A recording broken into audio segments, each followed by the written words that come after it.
So it got announced today in the news that a lot of countries outside of China will no longer have the Liberation Day tariffs that were listed. Instead, they will be closer to 10% for 90 days as a bit of a pause for people to start doing negotiations with the United States, specifically with the president. I don't really care about politics, or at least I try not to, on account of my really bad anxiety, but that's not important. What's important is, does this affect the price of the Nintendo Switch? That's what we're going to talk about today. Welcome to the inaugural, maybe only episode of what I would like to call the NintenDOOMSCROLL. Roll the intro.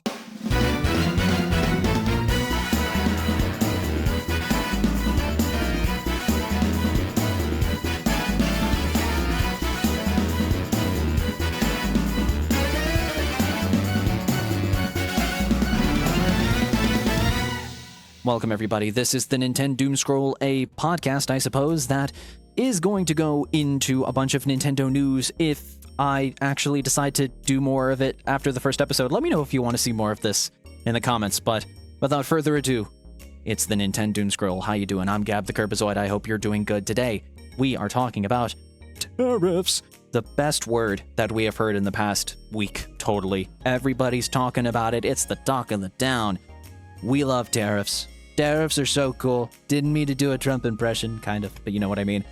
Tariffs have been in conversation, and especially, unfortunately, it has seeped into the Nintendo sphere over the past week, because it has officially been 1 week since the Switch 2 has been launched. And the reason we're talking about it today is because these tariffs have made a lot of America very scared, especially because Nintendo has canceled, or not canceled, but pushed back pre-orders to an undecided date to now not only the US, but also Canada. That was announced yesterday. And so, yeah, it's been a very sucky few days. Suffice to say, there's been a lot of misinformation outside of this when it comes to the Switch 2, a lot of uncertainty because Nintendo really isn't helping themselves with that. It's been fun. It's been a fun few days, and that's why I started this series more or less, because Jesus Christ, this has led me to do my own little NintenDOOMSCROLL, and that's why I want to talk about the news that we got today. All of the countries except for China, instead of being upwards of like 50% tariffs, they're now being brought down to 10 for 90 days as a pause period, just to have conversations, to make negotiations, and to see if we can do some trade agreements. I don't fucking care. The thing is, the tariffs are not as big as they were before. That's all we need to know about. For this situation. If you're political and you want to talk about that regard, get the fuck out. I don't care. That's the part of my discussion there. That's it. All I want to talk about in terms of this video is, does this affect Nintendo? Have the tariffs been out long enough for Nintendo to still consider keeping the price increase that might most likely happen? I want to talk about it. So let's do that.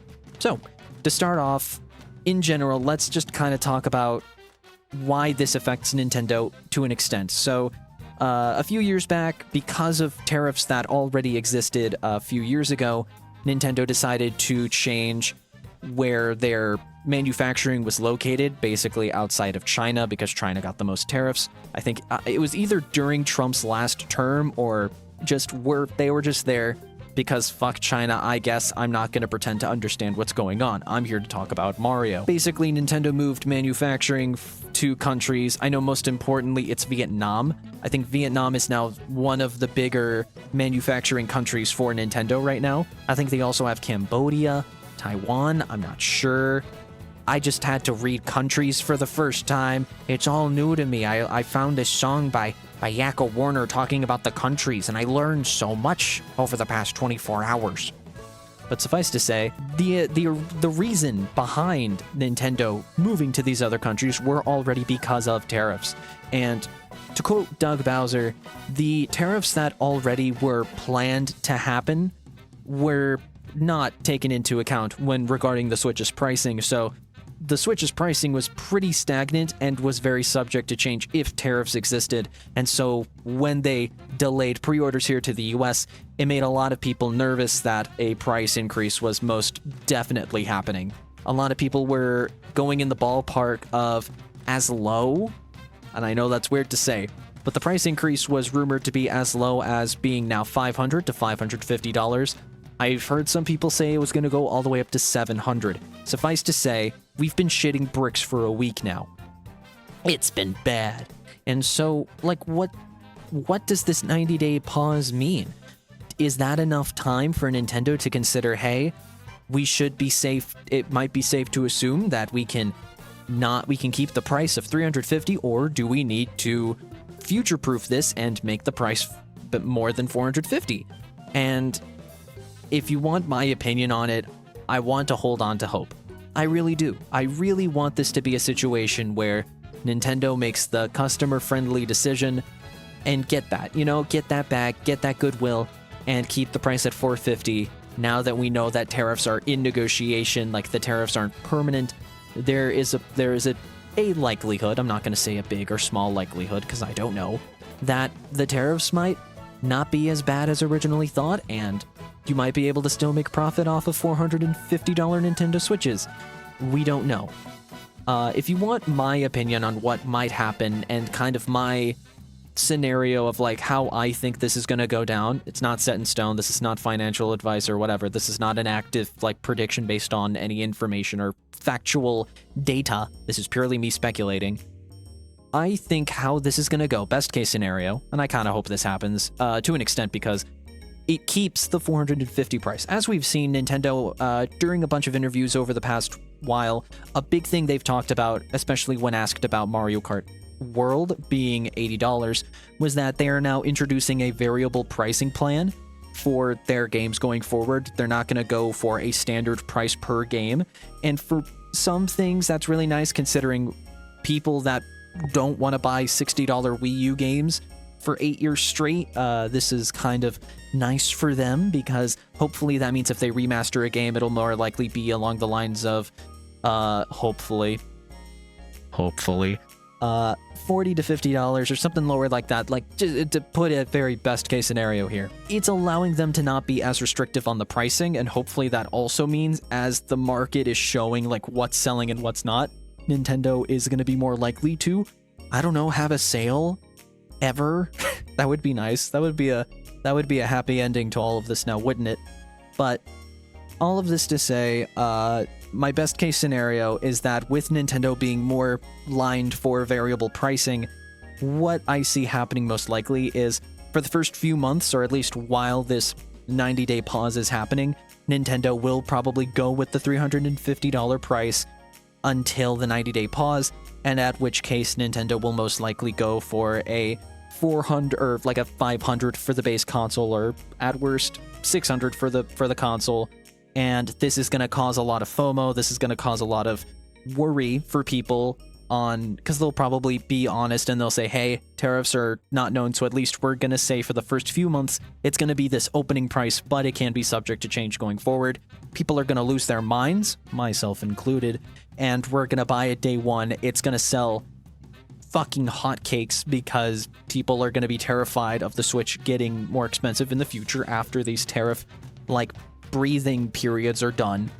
And you know, this is gonna cause a bit of like buyer panic for a lot of people. I know it will with me, and it's gonna be bad. It's gonna be rough either way, but that's how I see it.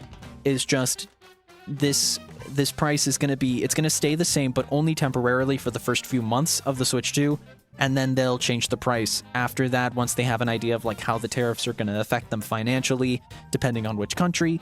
That's what they're gonna see, and then they'll react to the market accordingly. And that's going to lead to a ripple effect and whatever. But my best case scenario is that they won't increase the Switch yet. Because the thing is, this is a pause. This is not a stop. This is a Band-Aid on a corpse. You still need to dig the grave for the corpse and bury it. This corpse is still out in the open. It still stinks. We can see the Band-Aid, but we can still smell the corpse. That's just my idea on it. Like, we need to deal with the actual issue. This is not a set-in-stone solution, and we don't know when that solution will happen, and I'm sure Nintendo is looking at that the exact same way. They're a business. They need to look ahead for the future. They need to look at, profit margins and looking at how they can make a profit in the long term. Like, the Switch, this is probably now going to be the perfect opportunity for Nintendo to keep that short, that same, I'm not going to say short or small, but to keep the original $450 price point for now, and then as time goes on, if they need to change it, they can. But something tells me this will lead to a big ripple effect, and it already was going to leave a ripple effect, even if the price increase was permanent, and it could be permanent. This is before any official statement from Nintendo, so we don't know what's going on. But at the end of the day, that is the most important thing to talk about, is that we don't know what's going on. And so just keep that in mind, keep that with a grain of salt. This is great news for the future, but it is not... It is a sign. It is not a full-on, like, Google Maps set of directions. If you couldn't tell, I like giving analogies, so maybe subscribe for more analogies on a Silly Willy podcast. I don't know. I should podcast more often. It's fun. But yeah, that's my thoughts on it. At the end of the day, I think best case scenario, we're gonna keep the price, but temporarily. I hope it keeps the price temporarily, because I know I'm gonna buy this thing day one, but at the end of the day, it's a temporary fix over a very serious issue that needs to be fixed. You know, so, you know, just hold on to hope good things happen, and hope that we do get that consistent price for $450. But at the end of the day, I'm not going to hold on to hope. This past week has told me that, you know, you can be optimistic, but god damn it, you can't make promises that you can't keep. And so I hope Nintendo, if they are going to increase the price in the future, or at least are considering it, I hope they are just as honest about that as honest as I've had to be about this whole situation. So let me know what you guys think. Do you think we're going to get a price increase in the future, or do you think this is going to stay the price? Do you think this is a good sign for the future, and it's going to hopefully mean that the world is healing? Let me know in the comments down below. I'd like to hear what you guys think. And yeah, also let me know in the comments if you'd like me to do this more in the future, because I enjoyed it. It's fun. I don't know. Just talking, just kind of rambling about Nintendo stuff is what I do best, and so maybe putting these in condensed video format or podcast format might be pretty cool. But let me know in the comments down below. And also, if you're watching this as it goes live on the 9th of April, I will actually, when the Switch 2 pre-orders were supposed to go live, Jesus Christ, I will be going live at 6 p.m. CST talking about Nintendo Switch in general, going back and doing a tier list of all of the Nintendo Switch games, first party that came out, and we'll even do some other stuff if we've got enough time. But thank you very much for watching.